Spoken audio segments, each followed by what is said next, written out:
Funding for this program is provided in part by the Minnesota Arts and Cultural Heritage Fund and the citizens of Minnesota.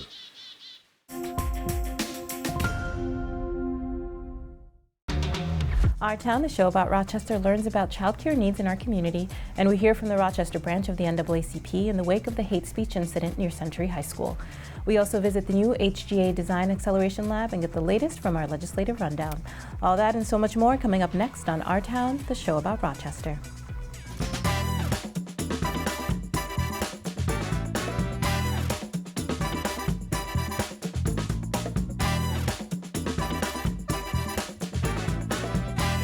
Coming to you from 125 Live in Rochester, Minnesota, Our Town.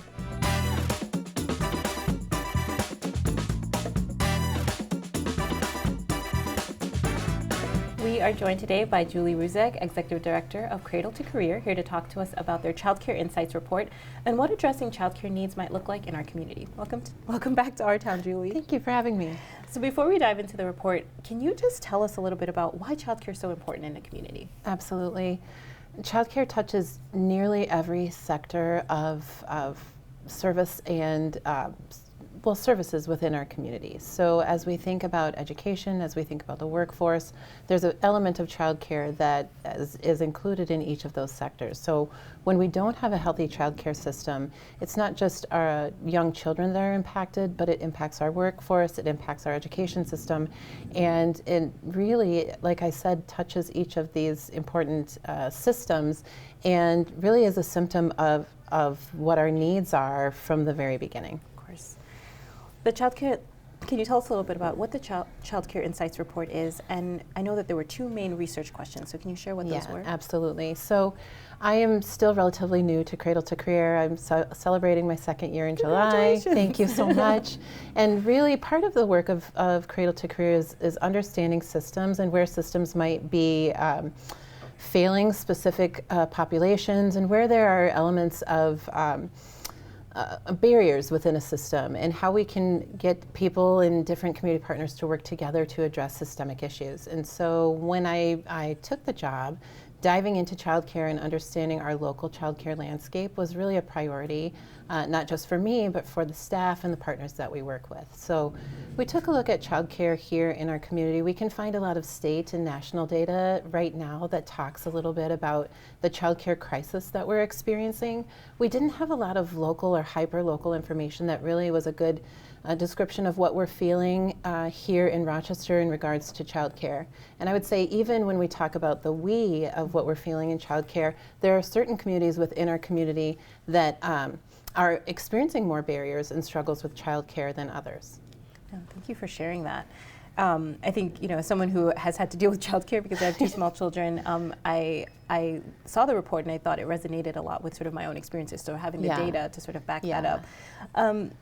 There was a term there that was used that was called a childcare desert, and I'd love you to tell us a little bit about what that means and why the zip code 55904 was a priority in this research. Happy to, and I don't think I answered your previous question just about our research questions. So what we sought to find out was twofold. What policies, practices, resources, and then power structures did we need to shift in order to increase access to childcare for families here in our community?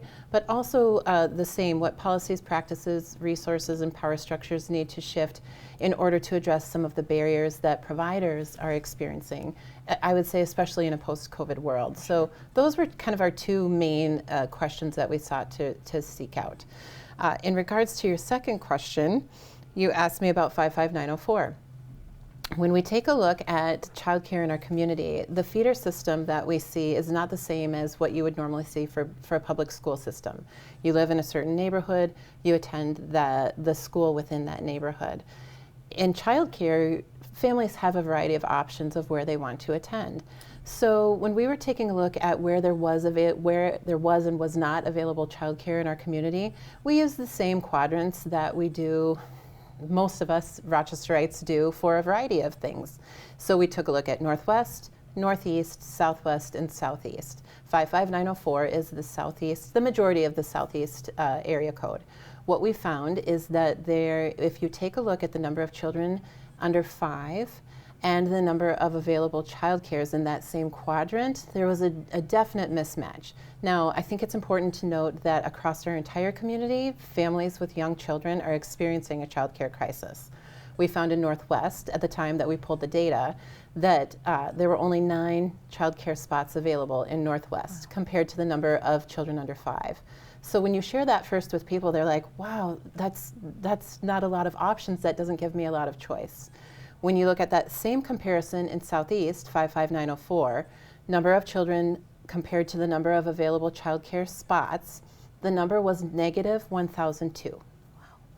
So I think when we talk about childcare, we can say there's a childcare need across our community. Some communities are feeling that even more strongly, and Southeast is that neighborhood for us. Oh, thank you. We have a couple seconds here. Can you just tell us a little bit about how people can find out more about the recommendations that were laid out? Absolutely. We'll be talking about this all over the place, so watch for us in the community. We've been presenting whenever we can, but also the report and our recommendations can be found on our website, which is www.c2cmn.com. Wonderful. Thank you so much for joining us today, Thank you for Julie. having me.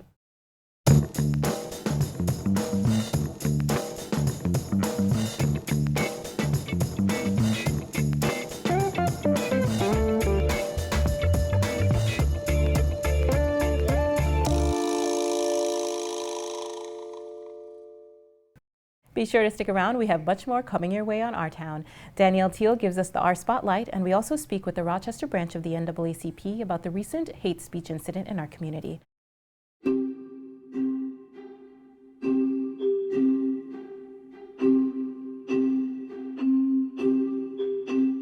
Our biggest and newest thing would be our new black bear. So last fall, our black bear had passed away, and over winter is a hard time to get a new bear because they are sleeping. So we were patiently waiting, and we've been working with Bear Country in South Dakota, Rapid City. So we were able to get our bear, and she just arrived. She's 2 years old, so everyone's been happy to come see her and just kind of get to know her.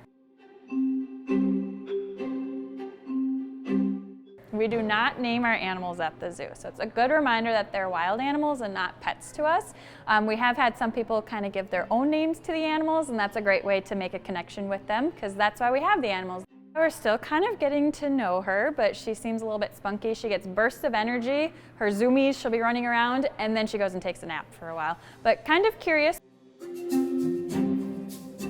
She seems quite comfortable and likes to see the people, and it'll be fun to get to know her more. So if you haven't been here in the last year, the biggest change would be our brand new nature center. So we opened in May of 2023, so just about a year ago, and it's 3 times the size of our old nature center, so quite the upgrade. We have 3 classrooms for teaching, we have bigger bathrooms, which sounds funny, but a great attribute to have, and then a larger exhibit hall with more exhibits, as well as our loved animals that we had in our other nature center. So that's going to be your biggest thing.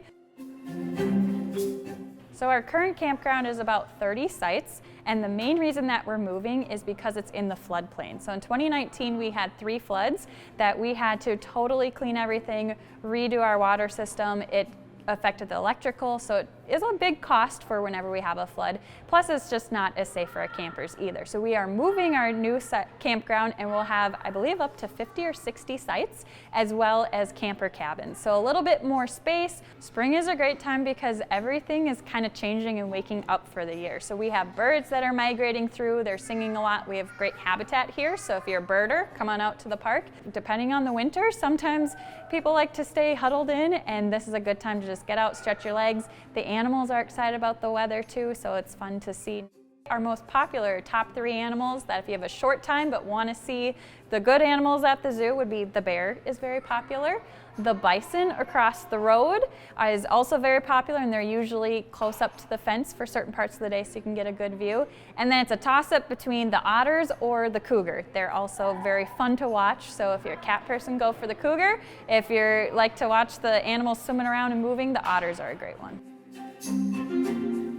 Spring is field trip season. Everybody wants to get those field trips in before the end of the school year, so we have a lot coming for naturalist-led programs, as well as coming just for a zoo visit or to check out the nature center or go for a hike. So springtime can be a very busy time for us, and we have lots of kids out here, which is a great thing, so we can educate them and get them interested in nature.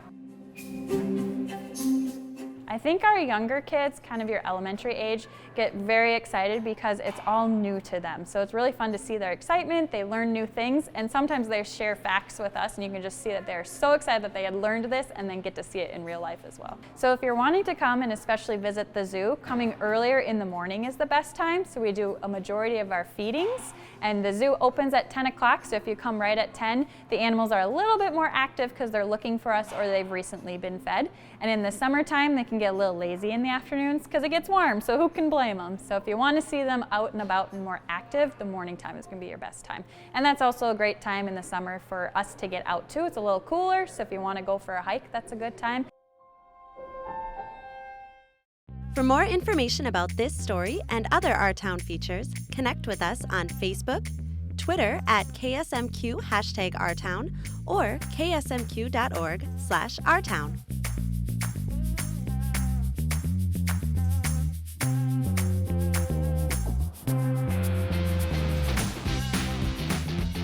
Hi, this is Danielle Till with Our Town Spotlight, where we cover happenings, organizations, businesses in Rochester that you might find interesting. And today I have two guests, Ruth and Kirby Bakken. Welcome.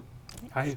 And you're speaking on behalf of Once and Future Classics. Can you share a little bit more about the theater company?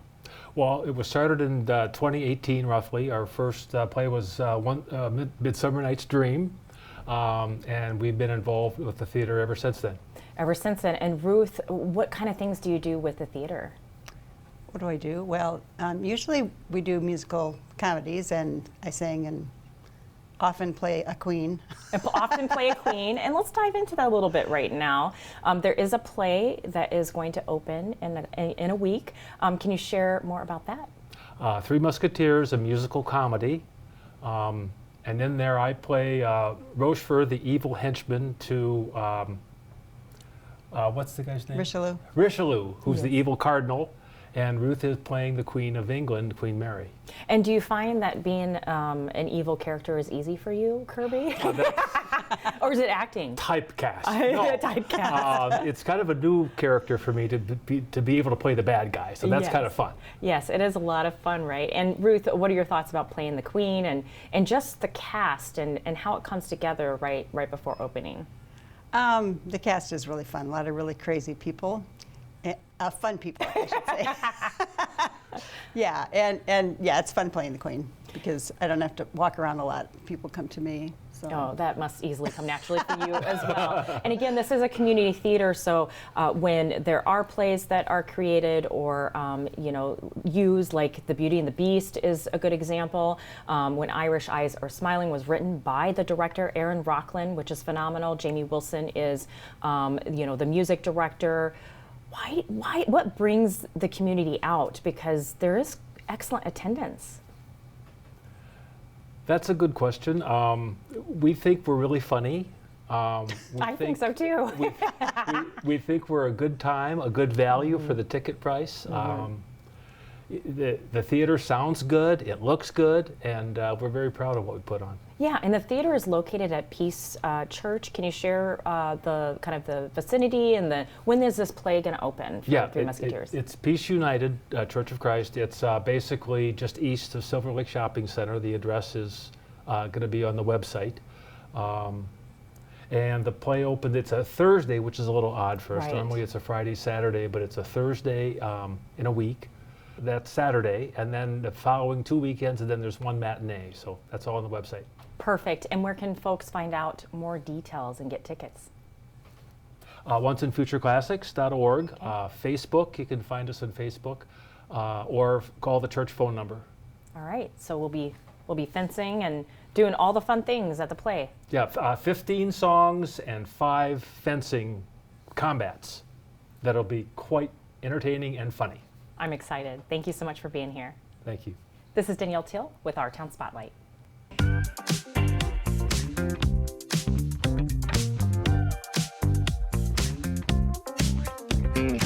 Hello once again, this is Michael Wojcik with your Our Town Legislative Rundown. I learned an important lesson this week. I stopped out to the House Transportation Committee to see Chair Frank Hornstein's final committee meeting as chair of that committee. He's retiring. And I didn't stick around to the very end of the meeting, and that's a shame because it turns out they had cake and I missed out on cake. So, while I did learn about what's in the House Transportation Bill, I did not necessarily get any cake, so lesson learned. I'm a better person for it. Now, going on in the transportation bill, and just to back up a second, the way that this works is typically you'll take a bunch of bills, put them together in like an omnibus committee bill, in this case, the omnibus transportation bill. A similar process is being done in the Senate. The two bills will then be compared to each other in a conference committee, and a compromise will be arrived at, and that compromise will go back for both the House and the Senate to vote for it if it is to become a law. Well, the House Transportation Bill had a few different things that we're interested in it. One of which was transit buses are going to be required to become zero emission after some period of time. And with the zero emission standards for those, that largely means electrification. Buses are actually one of the easiest vehicles to electrify because of the nature of how much time you have to charge them versus how much time that they're running. Additionally, some language was brought up so that home testing will replace ignition interlocks for people who are convicted of DUIs for substances other than alcohol, like marijuana, for example. There's also some language to separate what is an e-bike from other things like mopeds and motorcycles, and that sometimes is being stretched by manufacturers. And finally, you'd think this would already be in law, but it actually isn't, that people learning to drive are going to be taught their responsibilities around vulnerable road users. That includes people using mobility devices, bikes, walking. So that's a little bit of what's going on in the Transportation Committee. I look forward to catching you next time.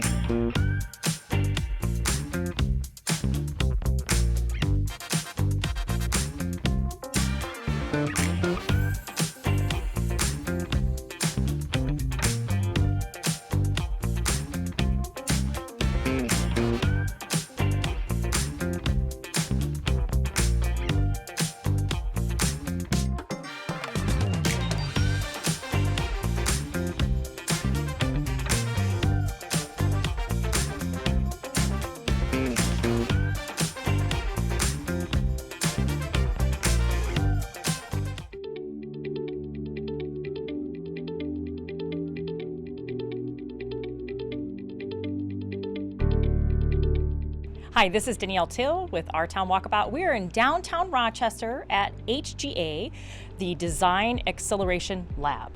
That's correct. Quite a mouthful. Yes, it is.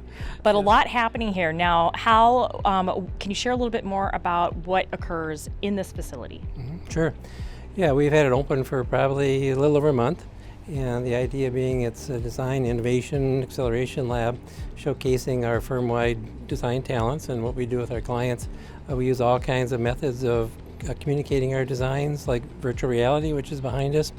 So our clients come in and put the goggles on. They can physically walk through a space before we build it. In the space, we have vendor partners, so you'll see that in a minute.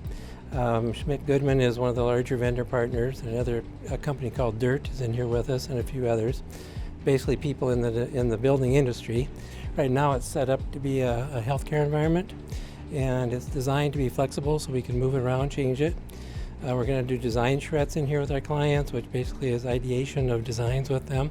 So they can come in here and we can hold meetings and use the various design tools we have, sketch on the walls and sketch together with them, and then kind of work with them to create the best design for their needs. Can you give us an example of some clients that you have and some work that you're doing? Well, we do a lot of work for Mayo Clinic, a lot of work for Homestead Medical Center. They come in here and we'll experience their projects and work with them within the space. We'll do design charrettes and virtual reality here with them. We do a lot of work for West Bank, and West Bank not only here but other locations. We do government work, we do healthcare work, we do hospitality, we do a lot of variety of things. So, thank you so much. That was such an awesome tour. You're welcome. This is Danielle Till with Our Town Walkabout.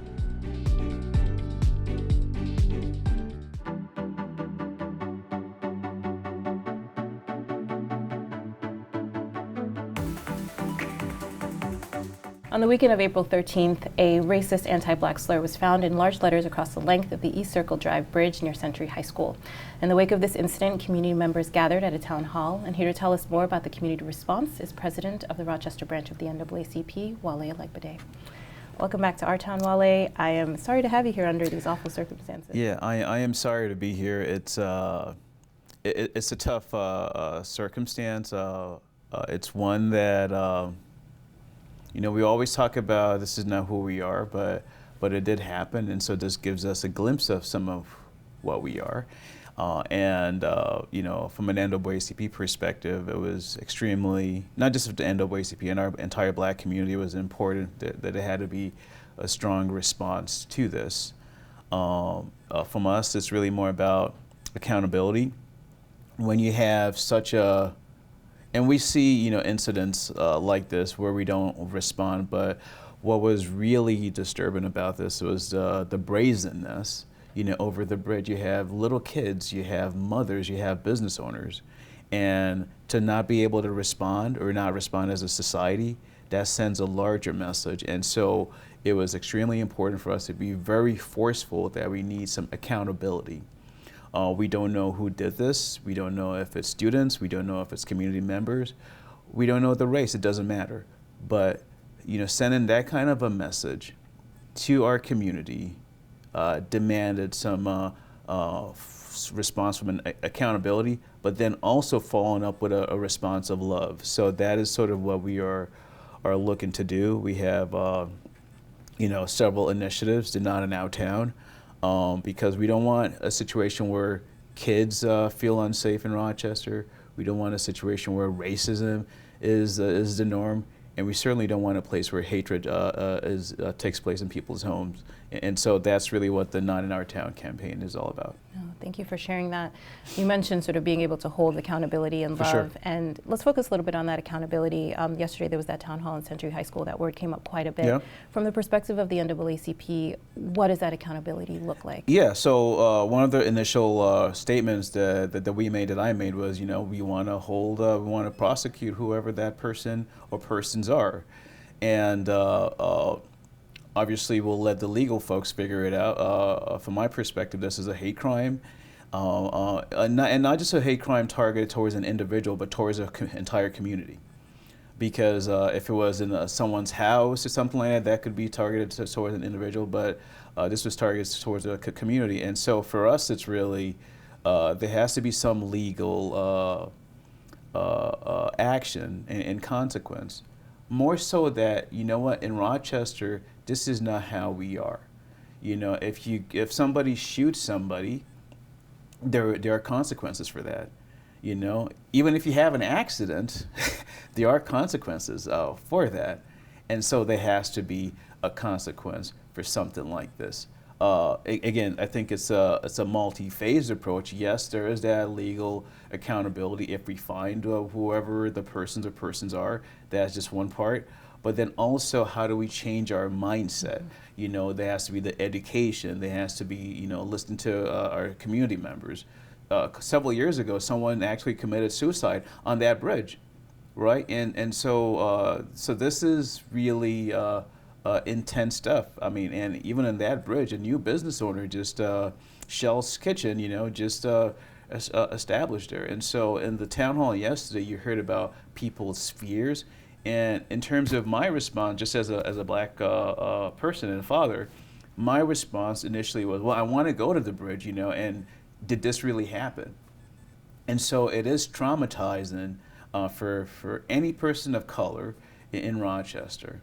There is a historical significance in terms of what this is, but it's not even about the word. It's the larger message, is if we can have this on here, where are you safe?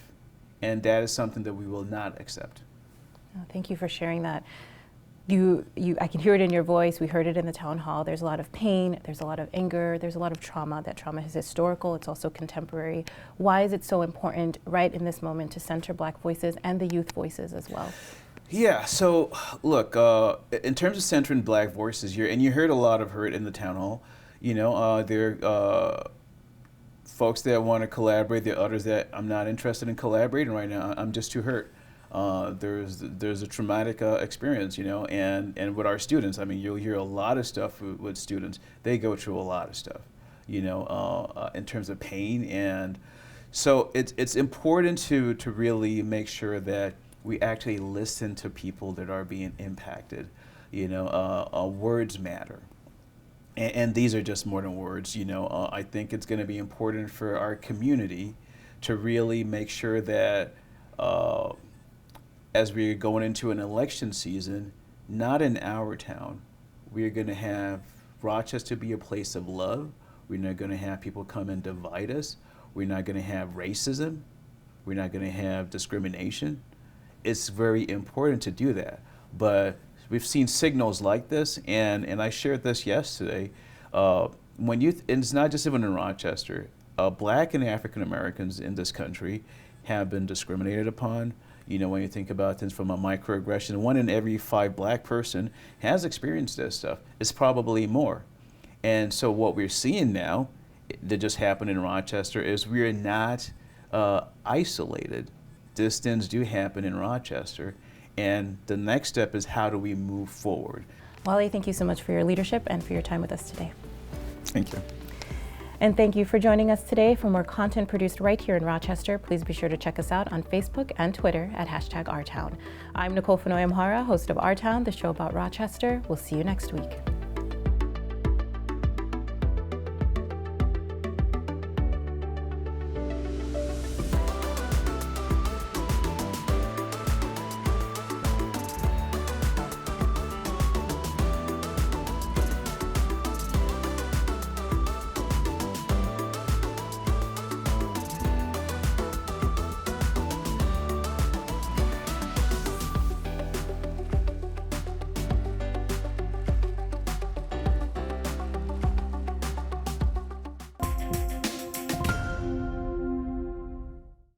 Funding for this program is provided in part by the Minnesota Arts and Cultural Heritage Fund and the citizens of Minnesota.